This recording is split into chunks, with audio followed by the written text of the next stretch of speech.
ये देश से जुड़ा हुआ प्रश्न है और क्या प्रश्न है आइए मैं आपको बताता हूं। साथियों, हाल ही में एक कानून सुर्खियों में है और वो कानून क्या है? आपको एक कंपनी का नाम पता है, दैट इज फ्लिपकार्ट, और दूसरी का नाम है अमेजन। आपको यह भी पता है कि फ्लिपकार्ट और अमेजन से आप किस तरह से सामान परचेज करते हैं और किस तरह से सामान बेचते हैं। शायद आप में से बहुत कम लोगों को बेचना आता होगा फ्लिपकार्ट और अमेजन पर, लेकिन खरीदना बहुतों को आता होगा, है ना? क्यों आता है ऐसा?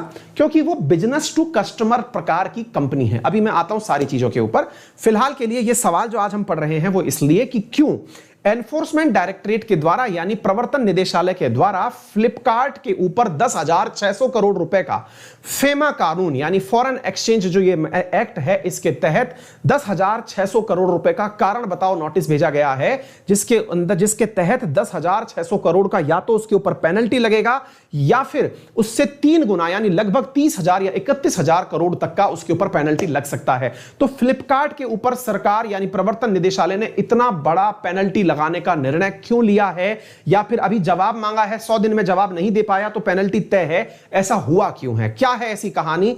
क्यों फ्लिपकार्ट को दिया गया कारण बताओ नोटिस, जिसके तहत लगभग $1.5 बिलियन का घाटा हो सकता है फ्लिपकार्ट को? आइए सारी बातें आपको सिखाते हैं।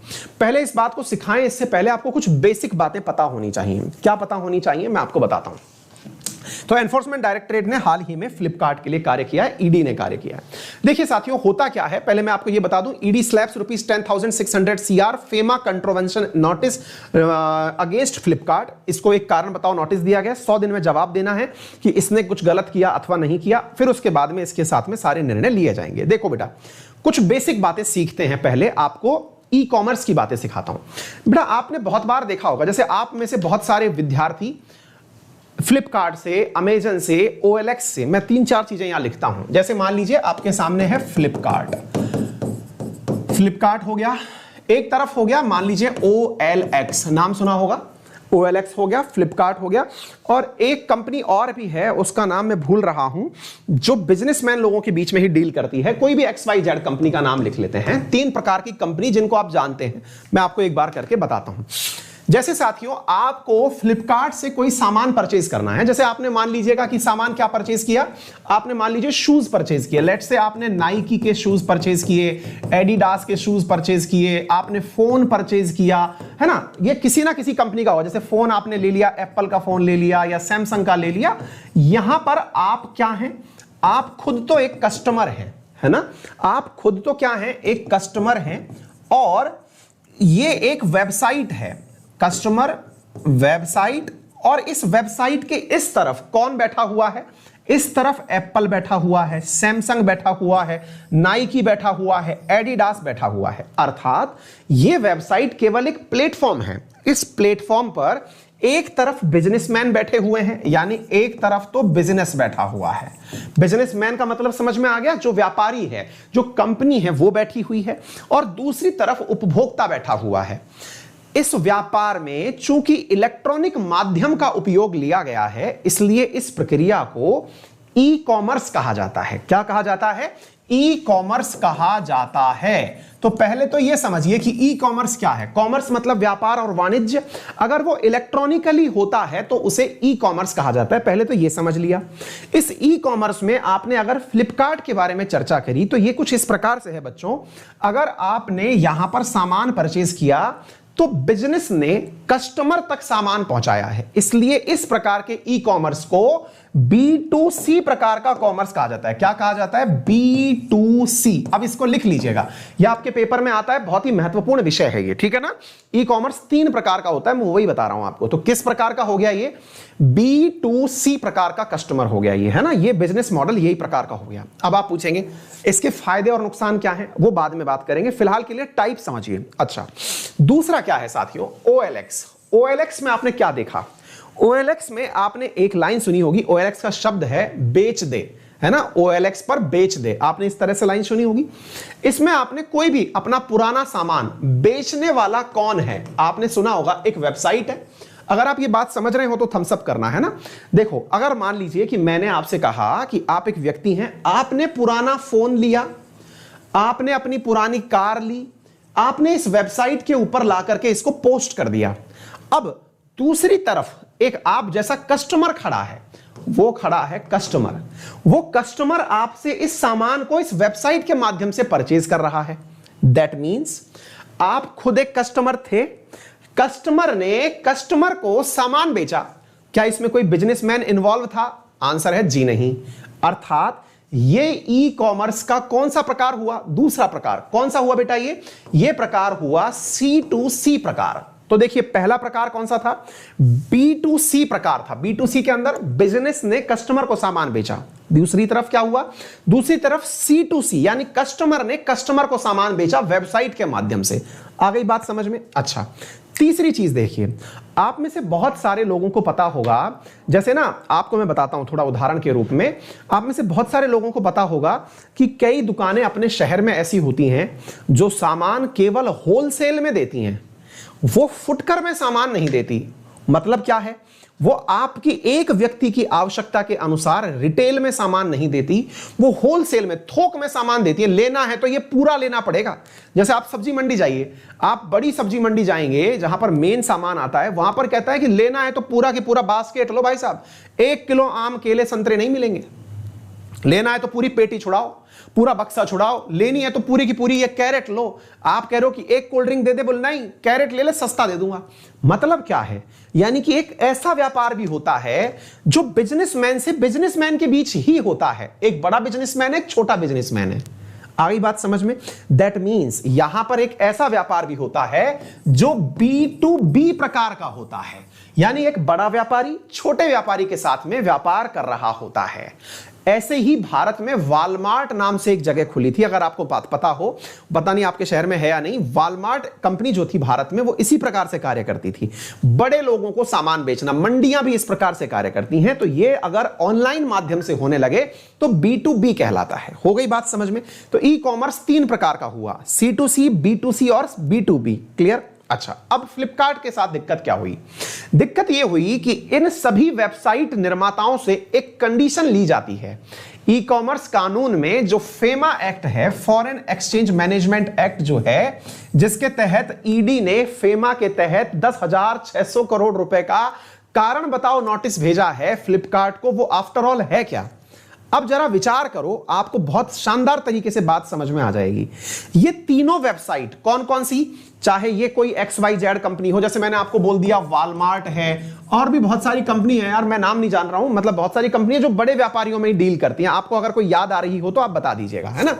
अच्छा, वॉलमार्ट है। अब ये इन सभी की सभी कंपनियों में जो वेबसाइट है ना, उस वेबसाइट का एक ही काम है कि वहां पर व्यापारी सामान बेचने आए, कस्टमर सामान बेचने आए, यहां से इस वेबसाइट से व्यापारी सामान परचेज करे या कस्टमर सामान परचेज करे। वेबसाइट केवल और केवल एक माध्यम है, इसके अलावा कुछ भी नहीं है। आई बात समझ में? फिर से सुन लीजिए मैंने क्या कहा। यहां पर वेबसाइट केवल एक माध्यम है। जैसे अनअकैडमी के बारे में सुनिए। अनअकैडमी पर हम लोग आपको पढ़ा रहे हैं, आप पढ़ रहे हैं। अनअकैडमी क्या है? एक प्लेटफॉर्म है जिस पे दुनिया भर के लगभग 4-5 हजार टीचर पढ़ा रहे हैं। टीचर्स पढ़ा रहे हैं, हम पढ़ रहे हैं, एक प्लेटफॉर्म हो गया।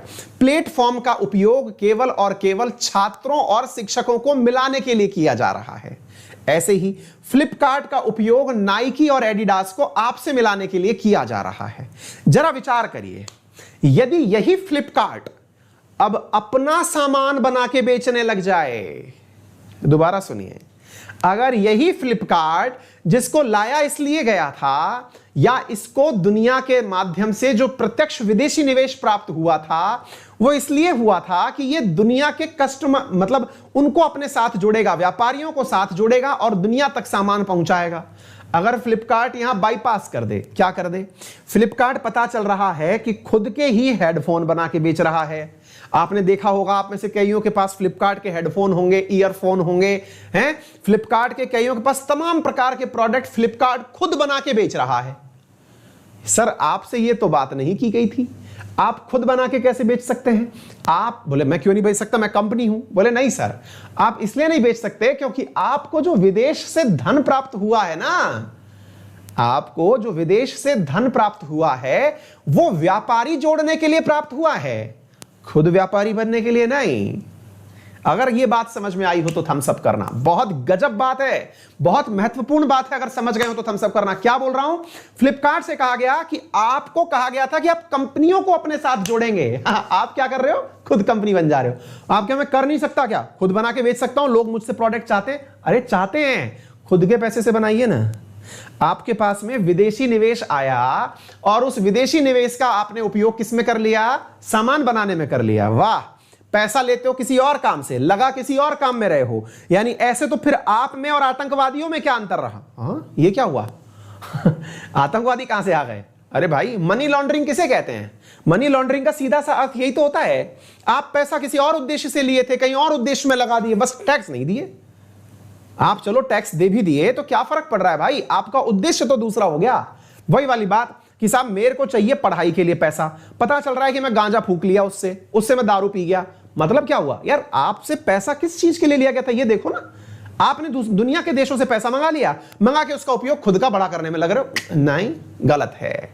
ऐसी स्थिति में साथियों, confederation of all India traders, that is CAIT, CAIT, क्योंकि जब यहां पर आपको यह बात अब सीखनी चाहिए, क्या बोल रहा हूं मैं बच्चों? CAIT, that is confederation of all India traders. यह भारत के व्यापारियों का वो संगठन है जिसको भारत सरकार ने जब ई कॉमर्स वेबसाइट्स को आने का निमंत्रण दिया था, तब इसको आश्वासन दिया था कि चिंता मत करिए, आपकी दुकानें बंद नहीं होंगी। एक मिनट फिर से सुनिए। क्या आपको मालूम है जब ई कॉमर्स वेबसाइट आई तो ई कॉमर्स वेबसाइट्स ने इतना सस्ता सामान क्यों बेचा? बताता हूं मैं आपको। एक दुकान वाला जब दुकान खोलता है, किसी भी प्राइम लोकेशन पर दुकान खोलिए, मिनिमम खर्चा 50 लाख रुपए का आता है।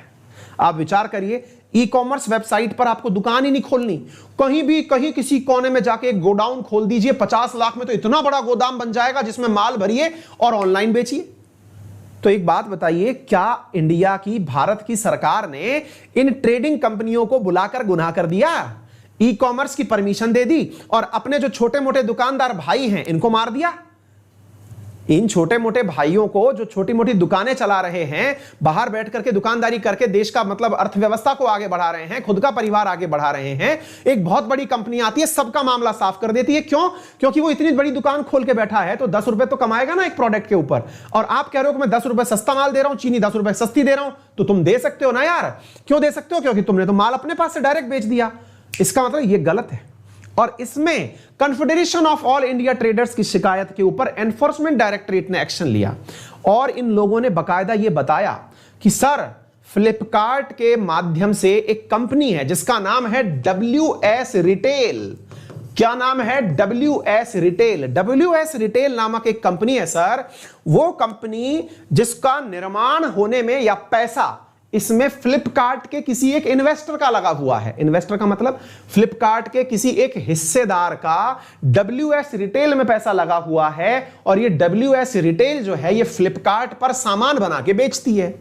तो सर एक बात बताइए, अल्टीमेटली तो इन्होंने उस पूरे की पूरे दुकानदार का, जिसका सामान बेचने का वादा करके ये कंपनी खुली थी, दुकानदारों को यह आश्वासन दिया गया था कि आप अपना माल भी इस पर बेच सकेंगे।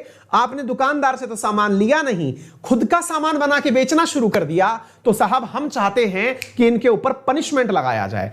इनको 10,600 करोड़ रुपए का इन्वेस्टमेंट मिला था जो इन्होंने खुद माल बना के बेचने में उपयोग में ले लिया। इनके ऊपर इतने करोड़ का 100 कोस नोटिस डालिए और हम निवेदन करते हैं कि 10,600 नहीं, 300 गुना यानी 3 गुना इनके ऊपर आप वो लगाइए, 300% लगाइए, 300%, यानी इनके ऊपर 30,000 करोड़ रुपए का पेनल्टी लगाइए और इनसे 100 दिन में जवाब मांगिए। तो इसके तहत ईडी ने इनके ऊपर जांच भेजी। साथियों, ईडी की जांच पहली बार नहीं हुई है।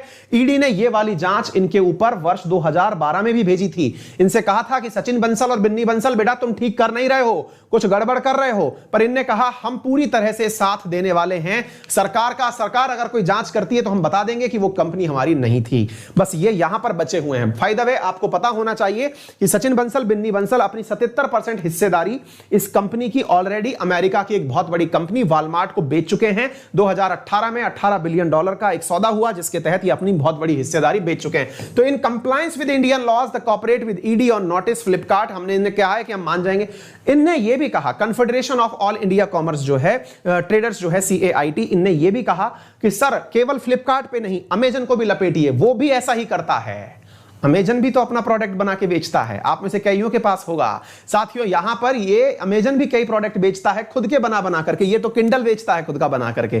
तो भाई ऐसी स्थिति में सर इसको भी लपेटिए। तो अब देखते हैं होता क्या है साथियों। फिलहाल के लिए इनसे जवाब मांगा गया है 11 नवंबर तक कि 11 नवंबर तक जवाब दे दो, अगर नहीं दे पाए तो 19 नवंबर को आपके ऊपर पेनल्टी लग जाएगी। ये थी सारी जानकारी। क्या आपको यह बात समझ में आई? कौन सा एक्ट है जिसके तहत यह हो रहा है? Foreign exchange management act, that is FEMA. FEMA के तहत बाहर से आए हुए FDI के ऊपर यानी विदेशों से आए हुए पैसे के ऊपर जांच बैठ गई है। उम्मीद है आप सभी साथियों को यह बेहतरीन तरीके से समझ में आ गया होगा। फेमा आया था वर्ष 1999 में, यह जानकारी आपको अतिरिक्त रूप से पता होनी चाहिए। सचिन बंसल और बिन्नी बंसल इसके संस्थापक हैं। उम्मीद है सभी साथियों को यह बात बहुत बेहतरीन तरीके से समझ में आ गई होगी। एक बार थम्स अप कर दीजिए, वीडियो को लाइक कर दीजिए। यार इतने सारे लोग आप देख रहे होते हैं और वीडियो को लाइक करने में कंजूसी करते हैं, कितनी बड़ी बात सीखते हैं आप। वीडियो लाइक करना, शेयर करना, यह जरूरी फिलॉसफी है भाई। इससे मोटिवेशन मिलता है आपके लिए। जो रिसर्च करके इतनी मेहनत करके जब आते हैं, इसका मोटिवेशन मिलता है। इस घटना को पढ़ने के लिए ना कि क्या हुआ फ्लिपकार्ट के साथ, बहुत समय लगा यार, ढूंढना पड़ा कि क्यों ऐसा हुआ है। खोजना बहुत मुश्किल काम होता है यार, जानकारी प्राप्त करना। इतनी अच्छी जानकारी आपको मिल रही है तो करिए ना यार। चलिए आगे बढ़ते हैं साथियों।